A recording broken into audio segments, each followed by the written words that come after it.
মানে এই অঙ্গীকার নিয়ে আমরা আছি কিনা এই প্রশ্ন করছেন? রাজনীতিটা তো আসলে ক্ষমতায় যাওয়ার জন্য, হ্যাঁ? কিন্তু ক্ষমতায় যাওয়ার যে প্রক্রিয়াগুলো বিদ্যমান আছে আমাদের দেশে, আপনি জানেন যে শুধু এখন না, এখন এই সময়ে এই অন্তর্বর্তী সরকারের সময়ে অনেক দলই, বাংলাদেশের বেশিরভাগ দলই নির্বাচন সংস্কার নিয়ে আন্দোলন করছে।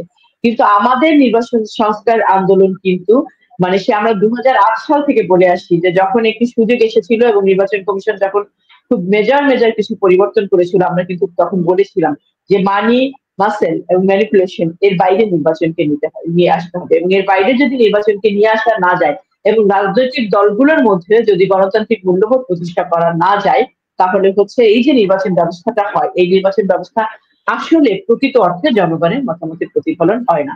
হয়তো একদিনে প্রভাবিত হয়ে, ২ দিনে প্রভাবিত হয়ে বা নির্বাচনকালীন সময়ে প্রভাবিত হয়ে জনগণ কখনো ভোট দেয় স্বেচ্ছায়। কিন্তু এটা আসলে মানে সুদূর প্রসারী মতামতের প্রতিফলন না জনগণ।